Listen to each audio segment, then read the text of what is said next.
We ain't baby all close. Nah, you stupid. But yo, look, Puff is Nah. You working with I've known Pac? Puff for 30 years. You saw Big before he passed? Yeah.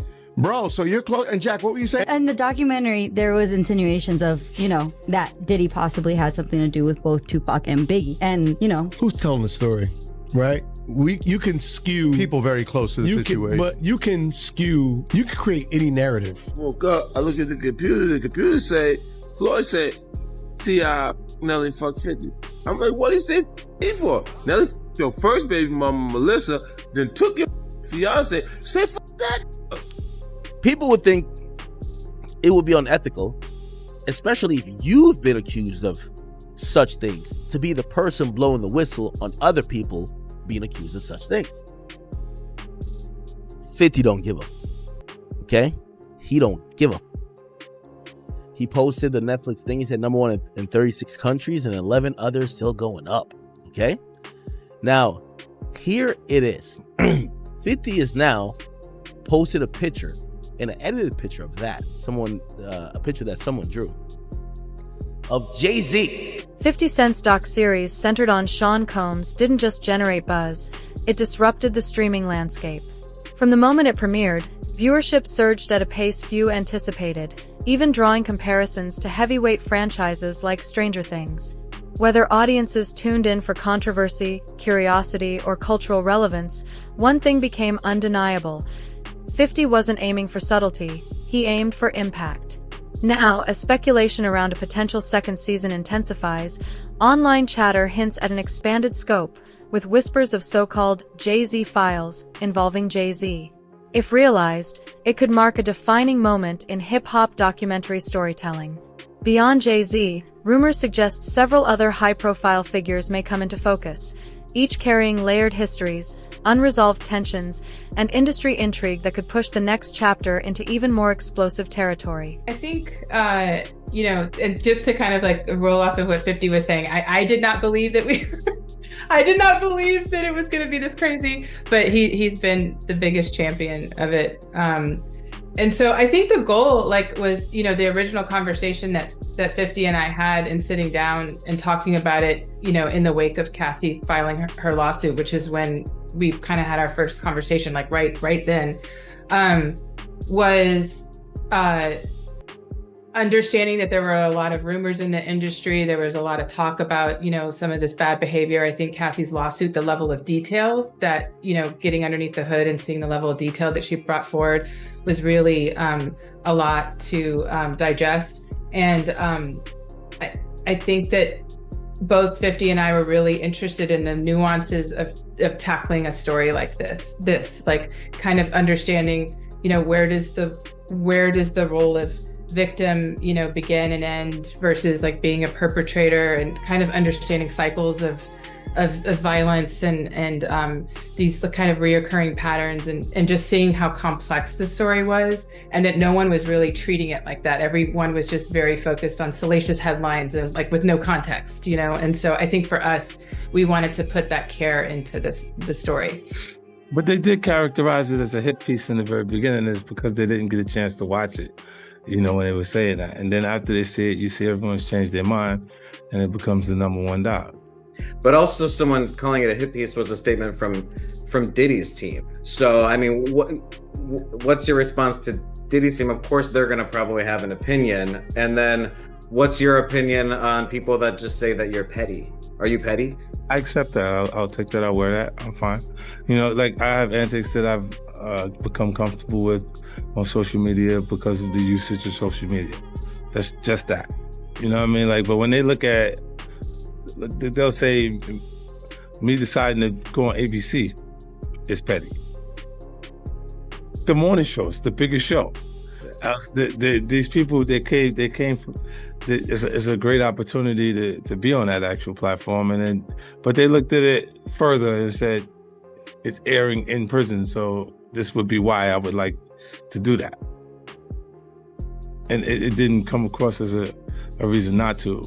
Of course, I was aware that it would be airing. And for both of you, one of the other questions fans are asking is, there are a lot of great and powerful interviews in this, but where are A-list celebrities, where are people in his orbit that remain silent? Like, they've never really even spoken out against the allegations or anything that's going on. Are people just concerned about their careers? Are they afraid to speak out? Why is, because I remember Harvey Weinstein, right away everyone was like piling on and talking. Why is everyone afraid to say anything about Diddy?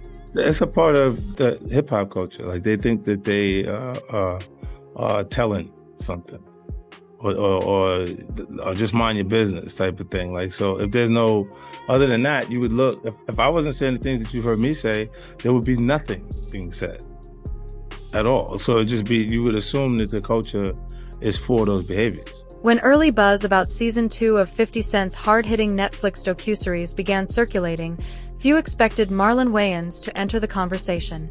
Known for hits like Scary Movie and White Chicks, Wayans initially seemed like an unlikely link. But during an interview, instead of applauding the project, he urged restraint, framing the situation as deeply personal and cautioning that documentaries don't always present the full picture. He spoke about accountability and timing, especially when public scrutiny is already intense. That measured take quickly sparked backlash. 50 responded almost immediately on social media, deploying sharp humor and pointed references to Wayans' film roles. What followed was a rapid-fire digital exchange, memes, AI-generated imagery, and viral posts, transforming a philosophical disagreement into a headline-grabbing online standoff that only amplified anticipation for what season 2 might unveil. Found time for a social media beef with 50 Cent. What was it like in the family chat? Well, brothers, they were funny. Damon was like, why you pick the biggest brother? He's on gamma rays. Stick to beefing with Soulja Boy, Kevin Hart. People that we can beat. You fight him. Leave guys that got shot 9 times alone. He survived 9. And so I backed out. I just said his name. They asked me about the documentary. I was like, I didn't see it. And then they asked me about it, and I just gave my opinion. I was just like, I don't think brothers need to be quarreling in public like that. And then what I get into? A public quarrel with a brother. And I just think it was bad for the culture. And so I kind of backed out. I don't even say that name anymore. If you ask me, hey, you got change of $1? I need a half $1. So you need a half $1. All right, so I'm gonna make it abundantly clear. I'm not here defending Diddy. I am here because I got dragged into this because somebody asked me a question and I had an opinion. Nobody's wrong for giving an opinion about any subject, period. I'm not here defending Diddy. Don't let the narrative fool you or get to you. Once again, somebody's creating narratives. This is my point. So please look at the whole clip that I did and then look what happens with the narrative. And that's what I'm telling you. Y'all people don't be sheep. Use your brain, use your freedom of thought, your freedom of speech, and don't ever let nobody bully you. Never. Don't let nobody bully you. You got me? Love.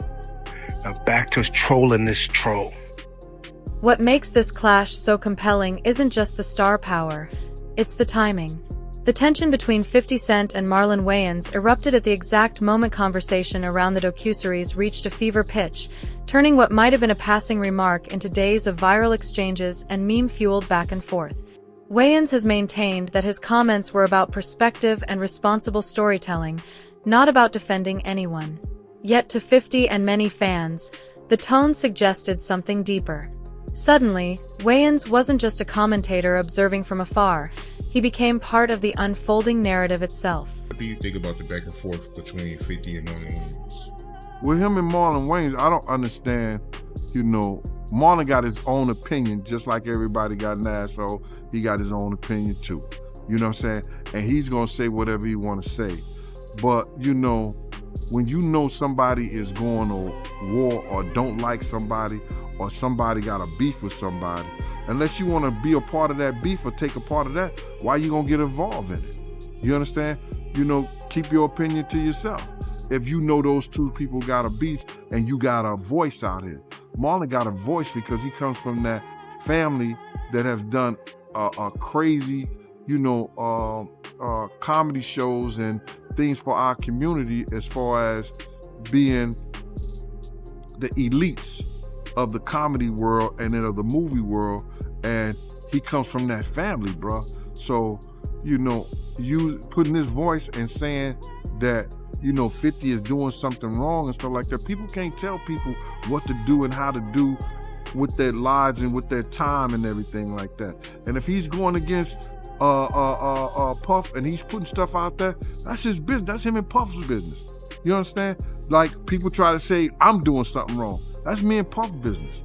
You understand? No, but it's all right for him to send dudes to try to do something to me. It's all right for him to, send people or get them information so I can lose my job. It's all right for them to do the they do. You understand? But when they see somebody like me or doing it back or saying something, I gotta be some broke this, I gotta be some jealous this, I gotta be some hating ass and stuff like that. No, this is war. You understand? I might not have the ammunition he have. I might not have the people that he have. So for Marlon Wayans to go at 50 like that, both of them got money. You know what I'm saying? Both of them got, their own peace of mind. You know what I'm saying? But for Marlon to put out a clip that is an AI generated clip against 50, that's something whole different, bro. That's something whole, and I see that's happening right now. They got a clip of me holding a picture of Diddy, and I think it's 50 or somebody in the bed together. You understand? I ain't never had that picture right there. You know what I'm saying? I ain't never seen that. That's a lie. But they're allowing that like that to come on the internet. You know what I'm saying? They're allowing people, to cut and paste and put stuff out there and make people seem like, they are some kind of fanoid, some homosexual ass whatever. And I know you can't say that on a thing, but that's what it is, bro. And I just hate that they are allowed and they can't be sued for doing stuff like that, man. And that's what, if you're gonna do anything, you should be able to sue somebody to be doing stuff like that. For him to put 50 in the hot tub with Puff or get that picture when he knows it's an AI generated picture, that was low. That was real low. But he said, so since 50 trolling, I'm a troll. So have that same energy when you see that man. Keep trolling when you see that man. And that's what I gotta say about that one. My whole thing about it is, bro, people going around saying, but Diddy's in jail. And him being in jail don't bring back none of the people that died, not only on his watch, on his making. It don't bring back Big. You know what I'm saying? I heard one journalist talk about Suge Knight is the one who, Big and set Big up and everything like that. So let me ask you something. Suge Knight was working in accordance with Puff to get Big out of California. He was working with Puff to keep Big from going to London. Suge Knight was working with Puff to do that? I don't think so. I heard Puff tell Kirk Burroughs on that Thursday, yo, Big ain't going nowhere. You could go by yourself, but Big ain't going nowhere. You know what? When you look at things and you see things, you know that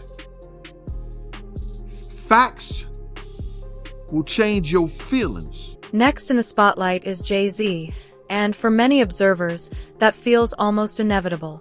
If any figure was expected to surface amid 50 Cent's expanding focus on industry power dynamics following his series centered on Sean Combs, it's Jay.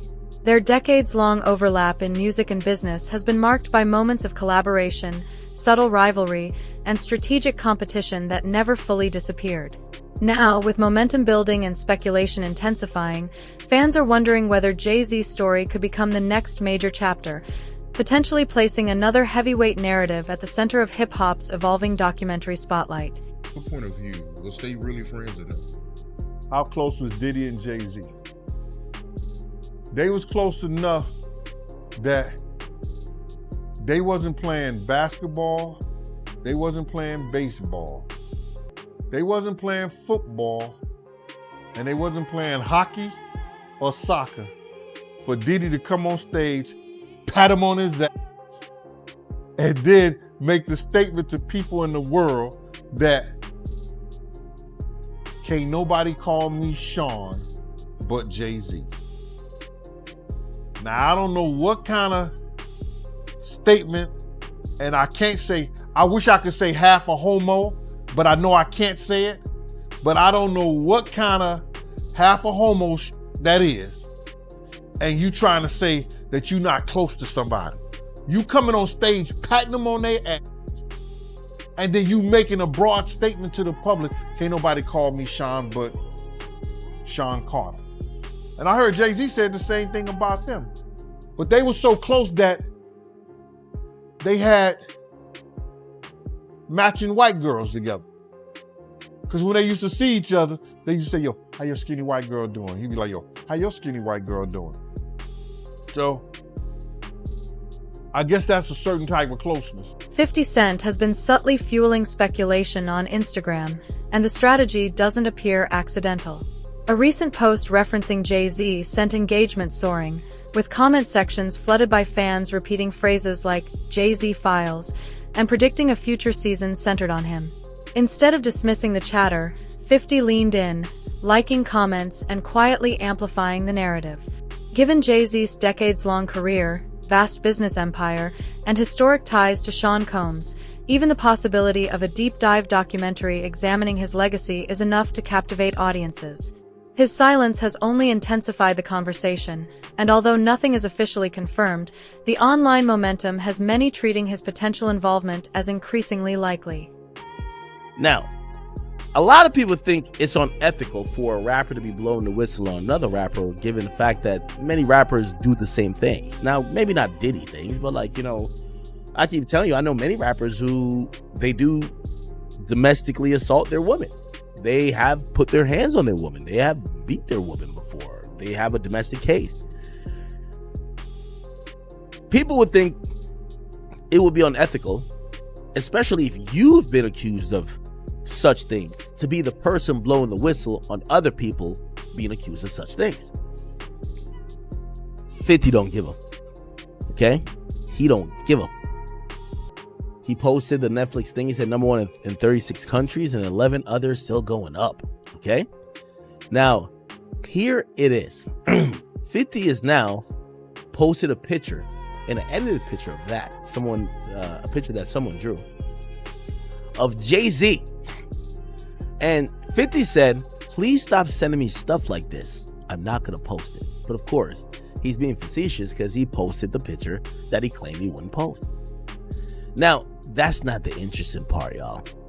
The interesting part is when you look at it, 50 was in the comments here and he was liking posts. You can't see what the author, which will be 50, likes. But 50, and I guess I could post it on, give me a second. I could post it on our burner page.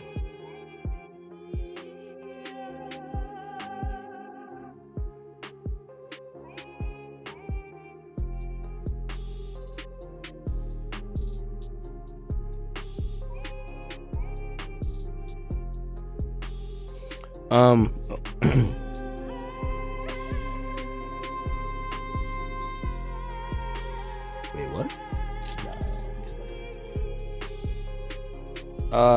Wait. Give me 1 second, y'all. Give me 1 second. Every time I open my phone, I see like a million different things. Anyway, because I don't want to slow the stream now. 50 is liking these comments, and these comments are saying, yo, do the documentary on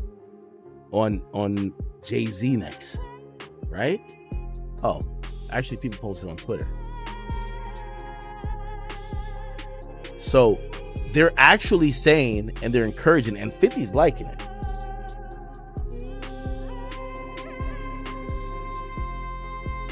Here we go.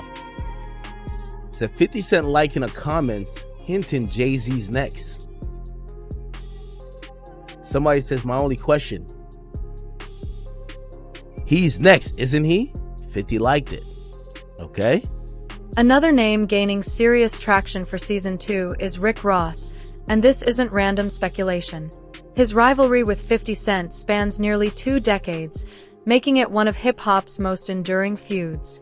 What began in the late 2000s with lyrics interpreted as subtle shots quickly escalated into diss tracks, media exchanges, legal disputes, and relentless online sparring.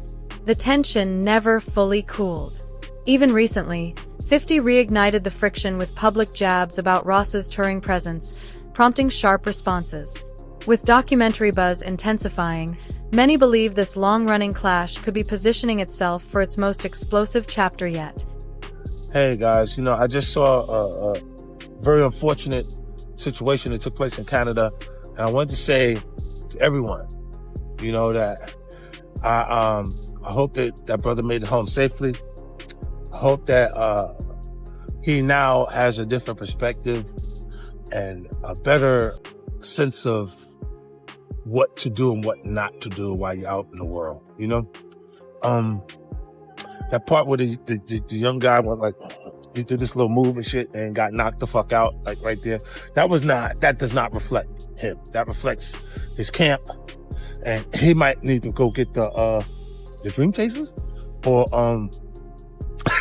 the 305 Killers.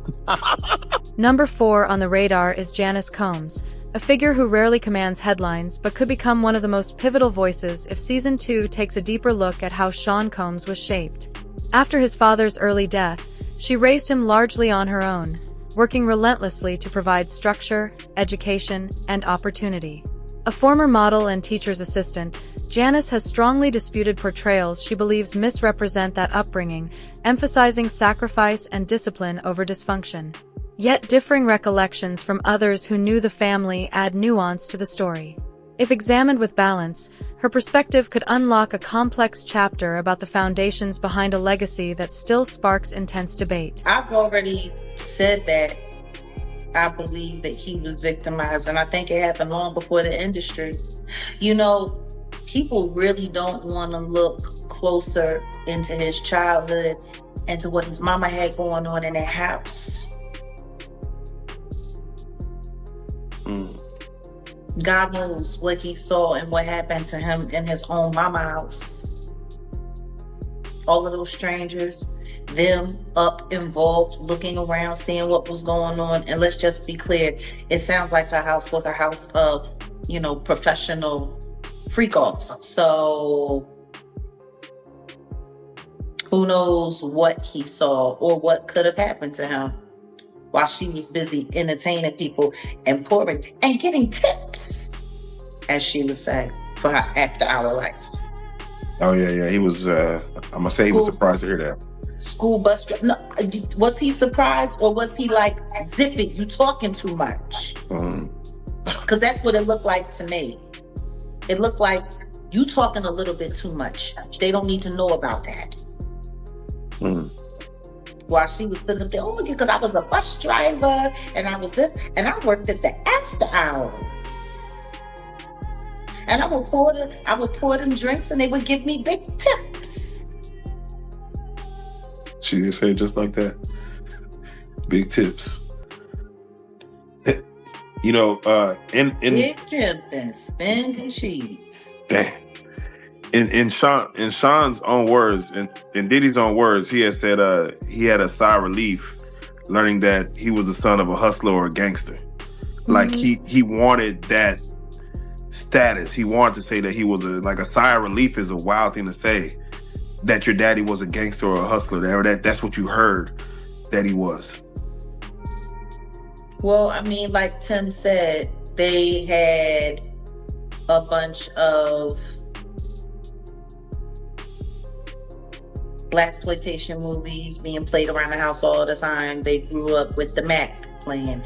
They grew up with Superfly playing. Like, I mean, if If that's what you got going on, you got 2 women in the house and there's no men around, and these are what the little boys are watching. You got basketball players coming over late at night. You got hustlers coming over, PIMPs coming over, women who look like they were modeling for Jet Magazine coming over. Like, it sounds like the nature of the environment is what shaped their perception of what cool was. Another name gaining traction for season 2 is Ray J, and anyone who thinks 50 Cent would avoid that angle hasn't been paying attention. Ray J may not sit in the same industry tier as Jay-Z or Sean Combs, but his name consistently resurfaces in headline-making moments. Their overlap stems less from music and more from controversy, including the long-discussed Las Vegas backstage incident involving Fabulous, a story 50 has revisited with pointed humor and skepticism. Recently, 50 has amplified Ray J's media clips with commentary that feels calculated, hinting that Ray J may be a deliberate piece in a broader narrative still unfolding. Now, as a journalist, you heard me say what I said, and that's kind of what cranked this whole thing up. But then fast forward to the documentary.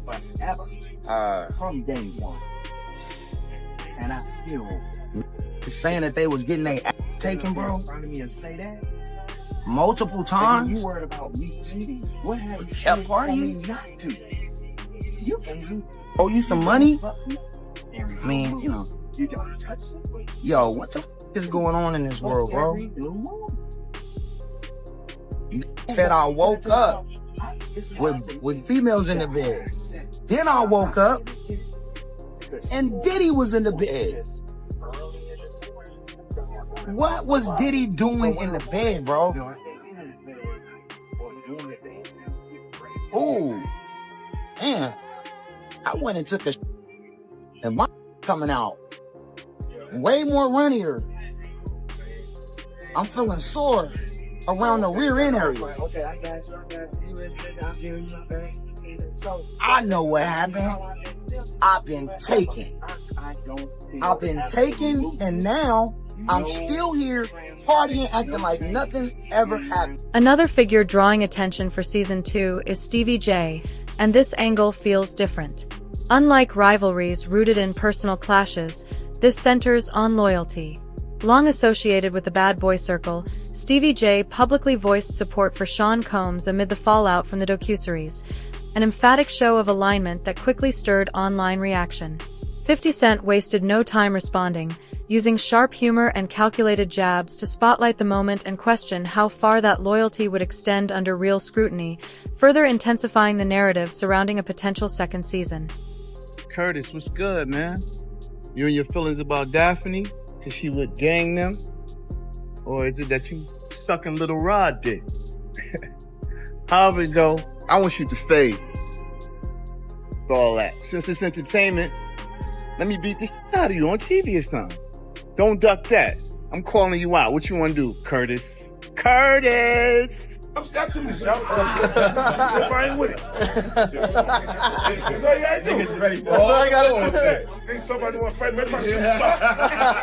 My shit's up. Go with that bullshit. Come on. I hope you get past the security. Rounding out the rumored list for season 2 is Floyd Mayweather Jr., a name that makes perfect sense to anyone familiar with 50 Cent's history beyond music.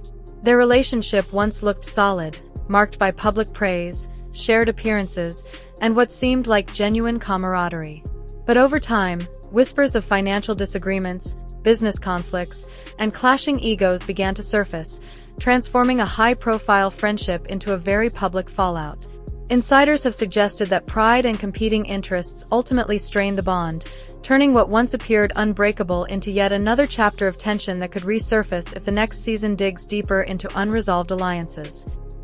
You know what's crazy? People are always in my business, worried about what I'm doing, what Floyd is doing, what Floyd ain't doing, what I do got, what I don't got. Just know, I'm gonna stay in my lane. I ain't gonna with nobody, and I don't want nobody with me.